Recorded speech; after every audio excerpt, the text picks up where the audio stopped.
കടൽക്ഷോഭങ്ങൾ അല്ലെങ്കിൽ കടലിൽപ്പെട്ട് മരണപ്പെടുന്നവർ എന്നതിനോടൊപ്പം തന്നെ ചേർത്ത് വെക്കേണ്ട ഒന്നുണ്ട്.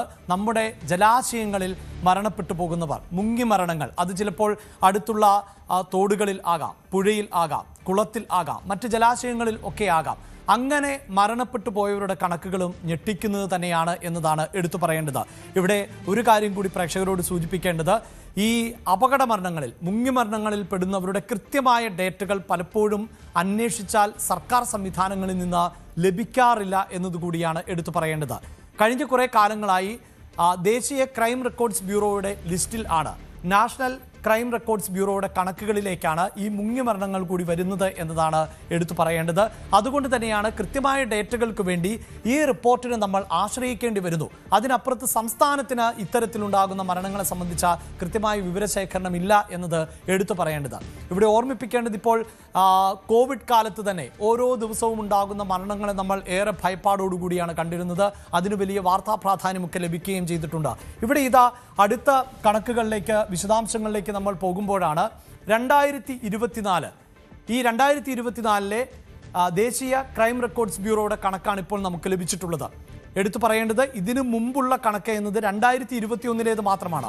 22-ലും 23-ലും സംസ്ഥാനത്ത് എത്ര പേർ ഇങ്ങനെ മുങ്ങി മരണത്തിന് വിധേയരായി അല്ലെങ്കിൽ മുങ്ങി മരിച്ചു എന്നത് സംബന്ധിച്ച ഡേറ്റകൾ അന്വേഷിച്ചിട്ട് കിട്ടുന്നില്ല എന്നതാണ് എടുത്തു പറയേണ്ടത്. 2024 നോക്കൂ, 1385 പേർ മരണപ്പെടുന്ന ഒരു സാഹചര്യം ആണ് ഉണ്ടായിട്ടുള്ളത്. അതായത് ഒരു വർഷത്തെ കണക്കാണിത്.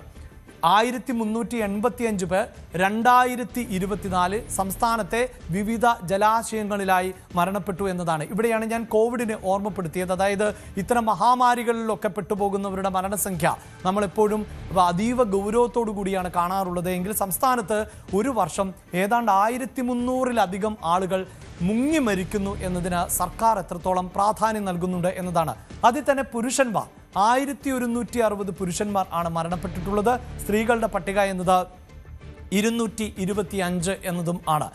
ഇവിടെയാണ് കൃത്യമായ, അതായത് ഈ നമ്മുടെ വിദ്യാഭ്യാസ സമ്പ്രദായത്തിൽ പലതും ഉൾപ്പെടുത്തിയിട്ടുണ്ട് എങ്കിൽ പോലും ഇത്തരത്തിൽ പ്രകൃതി ദുരന്തങ്ങൾ ഉണ്ടാകുമ്പോൾ അപകടത്തിൽപ്പെട്ടാൽ എങ്ങനെ രക്ഷപ്പെടാം എന്നതിനെയൊക്കെ സംബന്ധിച്ച് കൃത്യമായ ഒരു സംവിധാനങ്ങൾ നമുക്കില്ലാത്തതിൻ്റെ പോരായ്മ ഈ മഴക്കാലത്തെങ്കിലും ഉയർത്തി കാണിക്കേണ്ടത്. നേരത്തെ വിവരാവകാശ പ്രവർത്തകനായിട്ടുള്ള രാജു വാഴക്കാല ഇതുമായി ബന്ധപ്പെട്ട് നിരവധി അപേക്ഷകൾ നൽകിയിരുന്നു. പക്ഷേ അദ്ദേഹം പറയുന്നത് ആ അപേക്ഷകൾക്കൊന്നും തന്നെ കൃത്യമായ മറുപടികൾ ലഭിക്കുന്നില്ല എന്നാണ്. സംസ്ഥാനത്ത് മുങ്ങി മരണങ്ങളുടെ നിരക്ക് വർദ്ധിക്കുന്നതായിട്ടാണ് ദേശീയ ക്രൈം റെക്കോർഡ്സ് ബ്യൂറോയുടെ കണക്കുകൾ പരിശോധിക്കുമ്പോൾ മനസ്സിലാവുന്നത്. 2023 1344 പേർ മുങ്ങി മരണപ്പെട്ടപ്പോൾ അത് 2024 ആയപ്പോൾ 1385 പേരായിട്ട് വർദ്ധിച്ചു. 2025 കണക്കുകൾ ക്രൈം റെക്കോർഡ്സ് ബ്യൂറോ പുറത്തുവിടാത്തത് കാരണം ആ ഒരു കണക്കുകൾ വന്നിട്ടില്ല.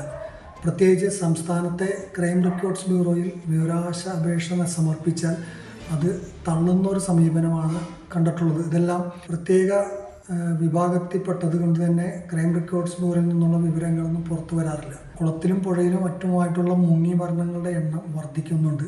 ഇതിന് ഏറ്റവും അവസാനമായിട്ട് ഇപ്പോൾ തിരുവനന്തപുരത്തെ കടലിൽ മുങ്ങി മരണപ്പെട്ടവരെ കണക്ക് പോലും ഇപ്പോൾ പുറത്തു വന്നിട്ടില്ല. അപ്പോൾ ഈ മുങ്ങി മരണങ്ങളെല്ലാം ഒരു പരിധിവരെ കുറയ്ക്കുന്നതിന് സംസ്ഥാന സർക്കാരും ഈ കടലിൽ പോകുന്ന എല്ലാവർക്കും വേണ്ട ഒരു സുരക്ഷാ ക്രമീകരണങ്ങളും ഒരു നീന്തൽ പഠിപ്പിക്കാനുള്ള സാഹചര്യം സംസ്ഥാനത്ത് ഉണ്ടാക്കിയാൽ മാത്രമേ ഈ മുങ്ങി മരണങ്ങളുടെ നിരക്ക് കുറയ്ക്കാൻ കഴിയുള്ളൂ. പ്രത്യേകിച്ച് ഏറ്റവും കൂടുതൽ കുട്ടികളാണ് വിനോദയാത്രയ്ക്ക് പോകുമ്പോഴെല്ലാം ഈ സംസ്ഥാനത്ത് മുങ്ങി മരണപ്പെടുന്നത്. അതോടൊപ്പം തന്നെ ഈ ക്രൈം റെക്കോർഡ്സ് ബ്യൂറോയിൽ മുങ്ങി മരണവുമായി ബന്ധപ്പെട്ടുള്ള കണക്കുകളൊന്നും വിവരാവകാശ അപേക്ഷയ്ക്ക് പുറത്ത് മറുപടി നൽകാറില്ല. ആ ഒരു സമീപനവും സംസ്ഥാന സർക്കാർ മാറ്റേണ്ടതാണ്. മുങ്ങി മരണങ്ങളെ സംബന്ധിച്ചുള്ള കണക്കുകളെല്ലാം വിവരാവകാശ അപേക്ഷയ്ക്ക് മറുപടി നൽകുകയാണെങ്കിലാണ് കേരളത്തിലെ എത്ര പേര് മുങ്ങി മരണപ്പെട്ടെന്ന് അറിയാൻ കഴിയും. ഇപ്പോൾ ദേശീയ ക്രൈം റെക്കോർഡ്സ് ബ്യൂറോ പ്രസിദ്ധീകരിക്കുന്ന കണക്കിന് വേണ്ടി കാത്തിരിക്കേണ്ട അവസ്ഥയിലാണ് കേരളത്തിലെ മുങ്ങി മരണപ്പെടുന്നവരെ കണക്ക് അറിയുന്നതിന് വേണ്ടി. കൂടുതൽ വാർത്തകൾക്ക് news 18 Keralam YouTube channel subscribe ചെയ്യുക.